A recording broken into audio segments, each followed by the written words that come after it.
Bihar board ने नया किताब जारी किया है, जो किताब हमारी अतीत सेकेंड मतलब कि 7वीं क्लास का पहला चैप्टर, जिसका नाम है प्राथमिक कथन, हजार वर्षों के दौरान हुए परिवर्तन की पड़ताल। मतलब हजारों साल में जो भी परिवर्तन हुए हैं, बदलाव हुए हैं, इस चैप्टर में पढ़ना है। यहाँ से हम स्टार्ट करेंगे। यहाँ पर बताया गया है मानचित्र 1 और 2 पर नज़र डालिए। मानचित्र 1, अरब भूगोल वेत्ता अल इदरीसी ने 1154 में बताया था। जो नक्शा दिया गया है वह उसके द्वारा बनाए गए दुनिया के बड़े मानचित्र का एक हिस्सा है और भारतीय उप महाद्वीप को दर्शाता है। मानचित्र 2 एक फ्रांसीसी मानचित्र ने 1720 में बताया था। दोनों नक्शा एक ही इलाके के हैं, मगर उनमें काफ़ी अंतर है।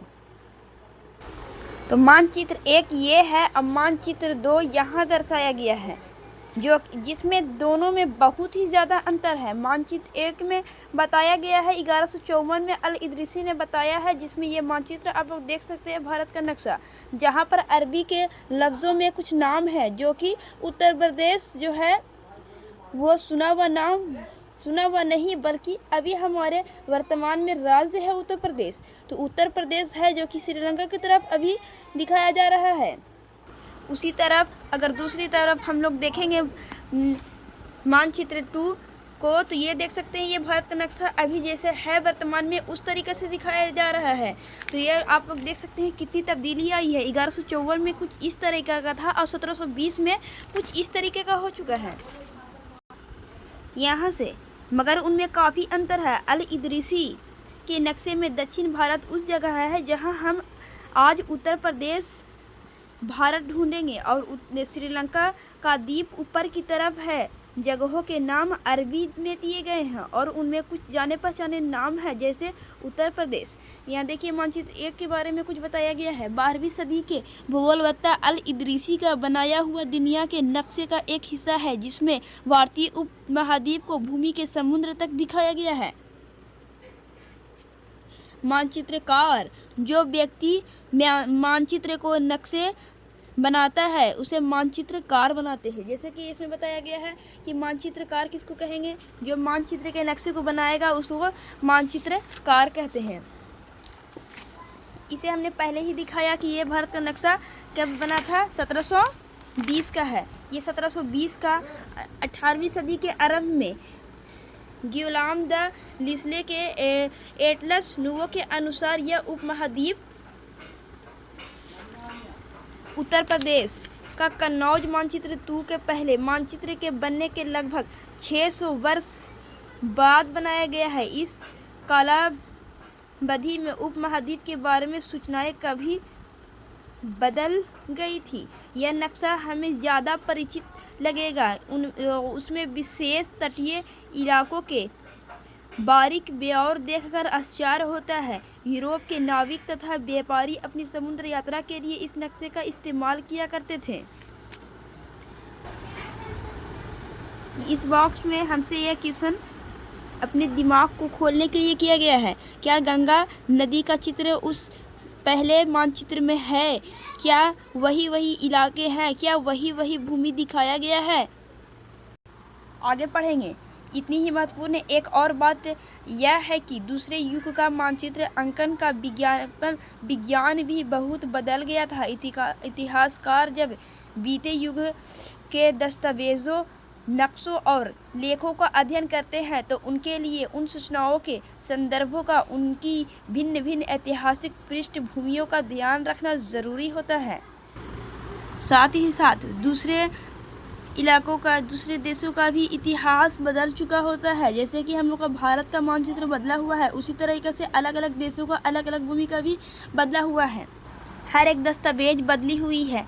इससे पता करना और भी कठिन होता है। जैसे कि अगर वो भी बदला हुआ है, वो अगर वैसा ही रहता और हमारा देश सिर्फ बदलता तो आदमी पहचान लेता कि ये जगह है, वो पहले ऐसा था, यहीं पे हमारा भारत है तो ये जगह ऐसे था। लेकिन ये तो दोनों बदल जाएगा तो कैसे पता चलेगा? आगे देखेंगे। नई और पुरानी शताब्दावली, नई और पुरानी शब्दावली। अगर समय के साथ साथ सूचनाओं के संदर्भ बदलते हैं तो भाषा और अर्थ के साथ साथ क्या होता है। ऐतिहासिक अभिलेख कई तरह की भाषाओं में मिलते हैं और ये भाषाएं भी समय के साथ साथ बहुत बदली है। उदाहरण के लिए मध्य युग की फारसी आधुनिक फारसी भाषा में भिन्न है। यह भिन्नता सिर्फ व्याकरण और शब्द भंडार में ही नहीं आई है, समय के साथ शब्दों के अर्थ भी बदल जाते हैं। तो यहाँ पर ये बताया जा रहा है कि सिर्फ समय के साथ साथ भूमि ही नहीं, देश के नक्शे ही नहीं, दस्तावेज ही नहीं, बल्कि भाषा भी बदल जाते हैं। ऐतिहासिक अभिलेख जो पत्थर या पहले के पत्ते में जो लिखा होता था वो भाषा भी बदल जाते हैं। पहले की भाषा का अर्थ भी बदल जाता है। सिर्फ व्याकरण का शब्द भंडार ही नहीं बल्कि कोई जैसे अगर हम लोग अभी भोजन का अर्थ खाना होता है तो फिर 400,000 साल बाद भोजन का अर्थ कुछ और निकलने लग जाएगा, तो उसको हम लोगों को समझना बहुत ही कठिन हो जाएगा। उदाहरण के लिए हिंदुस्तान शब्द ही लीजिए। आज हम इसे आधुनिक राष्ट्र राज्य भारत के अर्थ में लेते हैं। 13वीं सदी में जब फारसी के इतिहासकार मिन्हाज सिराज ने हिंदुस्तान शब्द का प्रयोग किया था तो उसका आशय पंजाब, हरियाणा और गंगा यमुना के बीच में स्थित इलाकों से था। उसने इस शब्द का राजनीतिक अर्थ में उन इलाकों के लिए इस्तेमाल किया जो दिल्ली के सुल्तान के अधिकार क्षेत्र में आते थे। सल्तनत के प्रसार के साथ साथ इस शब्द के अंतर्गत आने वाले क्षेत्र भी बढ़ते गए, लेकिन हिंदुस्तान शब्द में दक्षिण भारत का समावेश कभी नहीं हुआ। अब यहाँ से हिंदुस्तान को ही ले लीजिए। पहले इसे अभी तो हम लोग जान रहे हैं कि हिंदुस्तान भारत को कहा जा रहा है, लेकिन अगर 400,000 साल बाद दस्तावेज खुले और वहाँ पे भारत ना लिखा होकर हिंदुस्तान दिखे और हिंदुस्तान का उस टाइम में जिक्र ना हो तो वो लोग तो कंफ्यूज हो जाएंगे ज़रूर कि हिंदुस्तान कौन सा शब्द है, ये मतलब किस चीज़ का नाम है। उन्हें तो पता नहीं होगा कि ये देश का नाम था हिंदुस्तान। साथ ही जब फारसी इतिहासकार मिन्हाज सिराज ने हिंदुस्तान शब्द का प्रयोग सिर्फ और सिर्फ असाई किया था पंजाब, हरियाणा और गंगा यमुना के बीच के स्थित वाले बाकी इलाकों का, उसमें कोई विस्तार नहीं था, कोई उनका लेना देना नहीं था। लेकिन हमारे भारत के अंतर्गत सभी राज्य आते हैं, पूरे राज्य आते हैं। हिंदुस्तान में दक्षिण भारत का समावेश नहीं है। उसके बाद 16वीं सदी के आरंभ में बाबर ने हिंदुस्तान शब्द का प्रयोग उपमहाद्वीप के भूगोल, पशु पक्षियों और यहाँ के निवासियों की संस्कृति का वर्णन करने के लिए किया। अब देख कि पहले तो पंजाब, हरियाणा और गंगा यमुना के बीच के स्थित इलाकों को हिंदुस्तान शब्द से परिचित कराया जा रहा था, लेकिन 16वीं शताब्दी में बाबर ने हिंदुस्तान शब्द का मतलब ही बदल दिया। 16वीं सदी में इन्होंने बताया कि भूगोल, पशु पक्षियों और यहाँ के निवासियों की संस्कृति का वर्णन हो गया है। तो ये तो 300-400 वर्ष में ही बदल जा रहा है, तो हज़ारों वर्ष में कितना बदलाव हो जाएगा। और जब 300-400 वर्षों में ये इतनी तब्दीलियाँ आ जाएगी तो इसे समझना बहुत ही कठिन ही नहीं बल्कि नामुमकिन हो जाएगी। और तो और यहाँ देखिए 14वीं सदी के कवि अमीर खुसरो द्वारा प्रयुक्त शब्द हिंद के ही कुछ समान था, मगर जहाँ भारत को एक भौगोलिक और सांस्कृतिक तत्व के रूप में पहचाना जा रहा है, वहाँ हिंदुस्तान शब्द वे राजनीतिक और राष्ट्रीय अर्थ नहीं जुड़े थे जो आज हम जोड़ते हैं।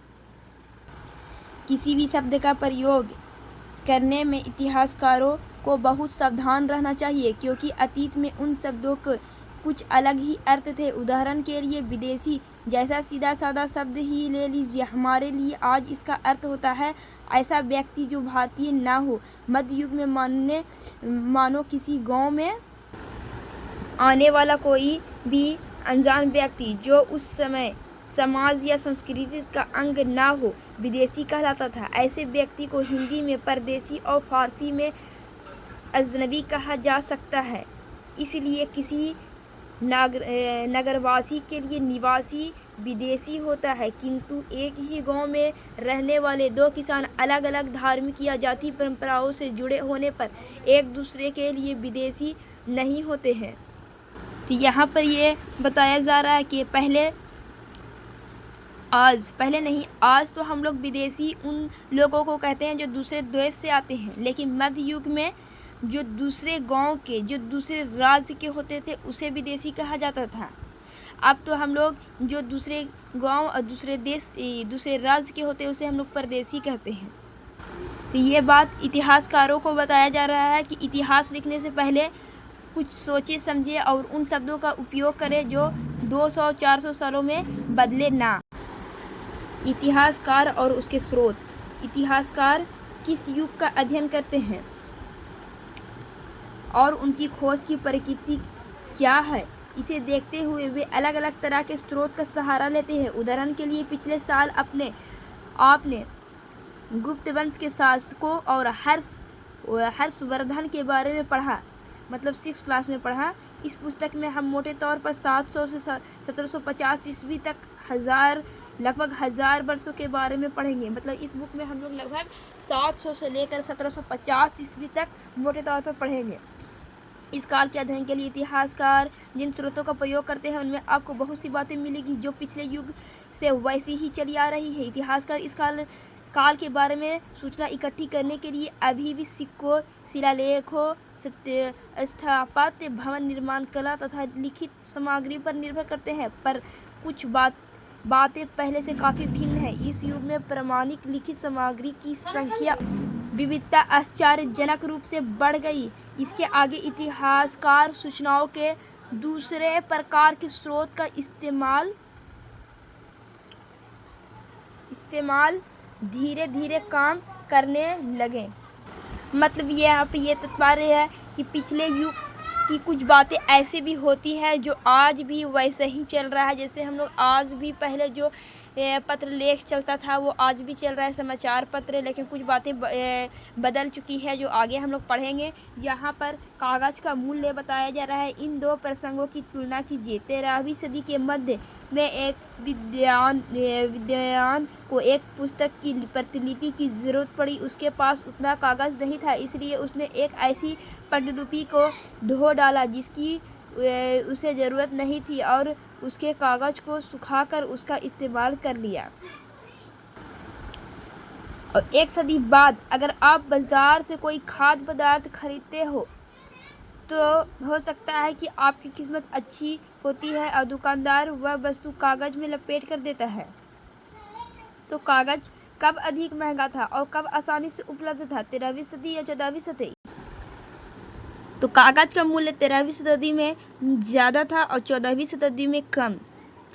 14वीं शताब्दी में इतना कागज़ होने के कारण वो दुकानदार भी फ्री में दे रहे थे सामान के साथ, और 13वीं शताब्दी में इतना कमी थी कि पांडुलिपि को मिटा के उन्हें वो ज़रूरत में ला रहे थे। इसके आगे धीरे धीरे काम करने लगे। इस समय के दौरान कागज़ क्रमशः सस्ता हो गया और बड़े पैमाने पर उपलब्ध भी होने लगा।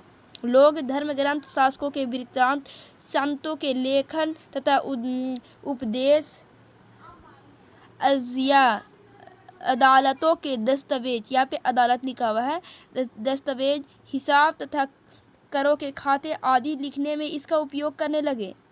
सोचिए, जब पहले लोग सिर्फ और सिर्फ पांडुलिपि वगैरह, जिस कागज़ का उपयोग पहले सिर्फ और सिर्फ पांडुलिपि और ख़ास चीज़ें लिखने में हुआ करती थी, अब उस कागज़ का उपयोग सामान लेन देन में और व्यापारी में भी होता है और कुछ खाने योग्य पदार्थ को लेन देन में भी होता है। सोचिए, जो पहले के लोग सिर्फ और सिर्फ धनी व्यक्ति, शासक, जनमत तथा मंदिर पांडुलिपियों एकत्रित किया करते थे और वो पांडुलिपियों को पुस्तकालय में तथा अभिलेखकारों में रखा गया। और इन पांडुलिपियों तथा दस्तावेजों के इतिहास से इतिहासकारों को बहुत सारी विस्तृत जानकारी मिलती है, मगर साथ ही इनका उपयोग कठिन है। पहले की कुछ बातें होती हैं जो लिखी हुई जो शब्द होती है वो पता नहीं चलता, लेकिन कुछ ना कुछ जानकारी मिलती है जो हमें इस किताब में मिल रही है।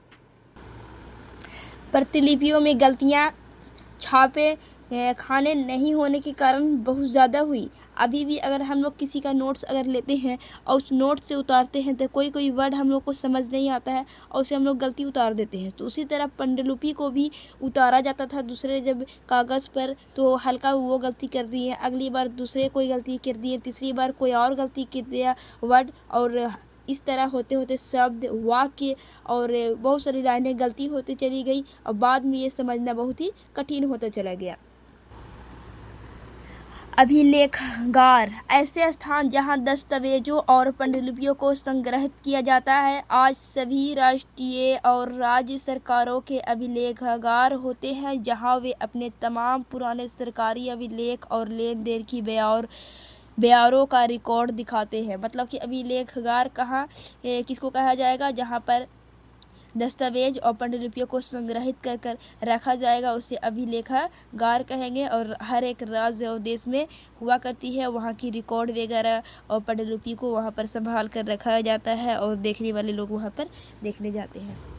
ऐसे चित्र एक लिपिका किसी पांडुलिपि की नकल कर रहा है। इस चित्र का आकार सिर्फ 10.5 सेंटीमीटर से गुने 7.1 सेंटीमीटर है। इस छोटे आकार के कारण इसे लघु चित्र या मिनिएचर कहा जाता है। कभी कभी इन लघु चित्रों का प्रयोग लेख में आई पांडुलिपियों को स्पष्ट प्रदान करने के लिए किया जाता था। ये सुंदर होते थे कि आगे चलकर संग्रहकर्ता अक्सर इन चित्रों को पांडुलिपियों से अलग करके बेचने लगते थे। मतलब ये खूबसूरत होने के कारण इन्हें लोगों से बेच दिया किया करता था और पांडुलिपि कम जाती थी और सूचनाएं भी कम। ये अरबिक और फारसी की कुछ प्रतिलिपियां लिखी हुई है पांडुलिपि, जो बाईं ओर से लिखी जाती है और बाईं ओर से पढ़ी भी जाती है। हम लोगों मुस्लिम लोग को तो अरबिक पढ़नी आती है, कुछ की मतलब भी जानते हैं हम लोग, लेकिन बाकी लोगों को तो पता नहीं होता। ये अगर बाद में पांडुलिपि देखा जाए तो उन्हें कुछ समझ नहीं आएगा, लेकिन हम लोगों को कुछ समझ आ सकता है कि अरबिक है, कुछ उसकी जानकारी हम लोग दे सकते हैं। यहाँ देखिए, लेकिन महत्वपूर्ण अंतर आ जाते हैं। पांडुलिपि की प्रतिलिपि बनाने में कुछ यही होता है। प्रतिलिपियाँ बनाते हुए लिपिका छोटे मोटे बदल करते चलते हैं। कहीं कोई शब्द, कहीं कोई वाक्य सदी दर सदी प्रतिलिपियों की प्रतिलिपियाँ बनती रही और अंततः एक ही मूल ग्रंथ की भिन्न भिन्न प्रतिलिपियाँ एक दूसरे से बहुत ही अलग हो गई। इससे बड़ी गंभीर समस्या उत्पन्न हो गई, क्योंकि आज हमें लेखक की मूल पांडुलिपि शायद ही कहीं मिलती है। हमें बाद के लिपिकों द्वारा बनाई गई प्रतिलिपियाँ पर ही पूरी तरह निर्भर रहना पड़ता है। इसलिए इस बात का अंदाज़ा लगाने के लिए मूलतः लेखक ने क्या लिखा था, इतिहासकारों को एक ही ग्रंथ की विभिन्न प्रतिलिपियों का अध्ययन करना पड़ता है। मतलब अगर उस टाइम छापा खाना होता, हर एक चीज़ सेम टू सेम छपा होता तो इतनी जानकारी लेने में कोई बड़ी बात नहीं थी। लेकिन एक ही पांडुलिपि की हर एक नकल किया हुआ प्रतिलिपि को पढ़ने में ज़्यादा से ज़्यादा समय भी लग रहा है और समझ भी नहीं पा रहे हैं, क्योंकि हर किसी में कोई और वर्ड, किसी में कोई और वर्ड आ जाती है। कई बार लेखक स्वयं भी समय समय पर अपने मूल वृत्तांत में संशोधन करते थे। 14वीं शताब्दी के इतिहासकार जियाउद्दीन बरनी ने अपना वृत्तांत पहली बार 1356 में और दूसरी बार इसके 2 वर्ष बाद लिखा था। दोनों में अंतर है, लेकिन 1971 तक इतिहासकारों को पहली बार वाले वृत्तांत की जानकारी ही नहीं थी। यह पुस्तकालयों के विशाल संग्रह में कहीं दबा पड़ा था। नए सामाजिक और राजनीतिक समूह। सन 700 और 750 के बीच के हजारों वर्षों का अध्ययन इतिहासकार के आगे भारी चुनौती रखता है। मुख्य रूप से इसलिए इस पूरे काल में बड़े पैमाने पर और अनेक तरह के परिवर्तन हुए। इस काल में अलग अलग समय पर नई प्रौद्योगिकी के दर्शन होते हैं, जैसे सिंचाई में रहट, कताई में चरखे और युद्ध में आग्नेय शस्त्रों, बारूद वाले हथियार का इस्तेमाल। इस उपमहाद्वीप में नई तरह का खान पान भी आया। आलू, मक्का, मिर्च, चाय और कॉफ़ी। ध्यान रहे कि ये तमाम परिवर्तन, नई प्रौद्योगिकियां और फसलें उन लोगों के साथ आए जो नए विचार भी लेकर आए थे। परिणाम स्वरूप यह काल आर्थिक, राजनीतिक, सामाजिक और सांस्कृतिक परिवर्तनों का काल रहा है। अभी 100-200 सालों में इतनी परिवर्तन आया है कि पहले जो कुआं से पानी निकाला जाता था, अब मोटर से निकल रहा है, डायरेक्ट पाइप से निकल रहा है। चापाकल बीच में होया करता था, अब मतलब मोटर चल रहा है। उससे पहले चापाकल, नलकूप, उससे पहले कुआं और उससे पहले भी नदी से लोग पानी पिया करते थे। उसी तरह से जो फसल भी होते हैं वो कई दूसरे देशों में से आया है। जैसे लीची हमारे देश का फल नहीं है, बल्कि ये 16वीं 17वीं सदी के बाद आया है। इस युग में लोगों की गतिशीलता, एक स्थान से दूसरे स्थान पर आना जाना भी बहुत बढ़ गया था। अवसर की तलाश में लोगों के झुंड दूर दूर की यात्राएं करने लगे थे। इस उपमहाद्वीप में अपार संपदा और अपना भाग्य गढ़ने के लिए अपार संभावनाएं मौजूद थी। इस काल में जिन समुदायों का महत्व बढ़ा, उनमें से एक समुदाय था राजपूत, जिसका नाम राजपुत्र अर्थात राजा का पुत्र से निकला है। 8वीं से 14वीं सदी के बीच यह नाम आमतौर पर योद्धाओं के उस समूह के लिए उपयुक्त होता था जो क्षत्रिय वर्ण के होने का दावा करते थे। राजपुत्र शब्द के अंतर्गत केवल राजा और सामंत वर्ग ही नहीं, बल्कि वे सेनापति और सैनिक भी आते थे जो पूरे उपमहाद्वीप में अलग अलग शासकों की सेनाओं में सेवारत थे। कवि और चरण राजपूतों की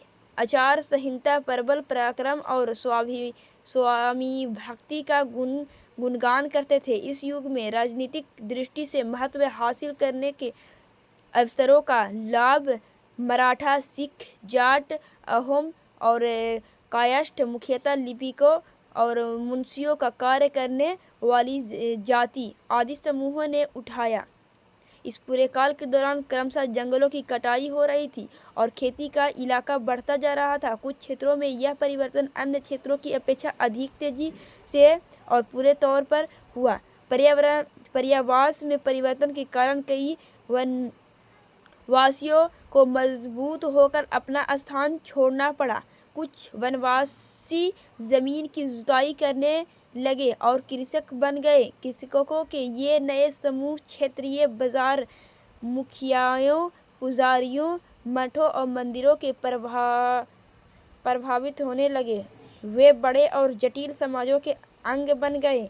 उन्हें कर चुकाने पड़ते थे और स्थानीय मालिक वर्ग की बेगार करनी पड़ती थी। परिणामस्वरूप किसानों के बीच आर्थिक और सामाजिक अंतर उभरने लगी। कुछ के पास ज़्यादा उपजाऊ ज़मीन होती थी, कुछ लोग मवेशी भी पालते थे और कुछ लोग खेती से खाली समय दस्तकारी आदि का कुछ काम कर लेते थे। और जैसे समाज में अंतर बढ़ने लगे, लोग जातियाँ और उपजातियों में बढ़ जाने लगे और उनकी पृष्ठभूमि और व्यवसाय के आधार पर उन्हें समाज में ऊंचा या नीचा दर्जा दिया जाने लगा। ये दर्जे स्थानीय नहीं थे, किसी जाति विशेष सदियों के हाथों में किसी सत्ता, प्रभाव, संसाधनों का नियंत्रण है। इसके आधार पर उसके दर्जे बदलते रहते। एक ही जाति का किसी क्षेत्र में कई दर्जा हो सकता था और किसी का अन्य क्षेत्र में कोई और।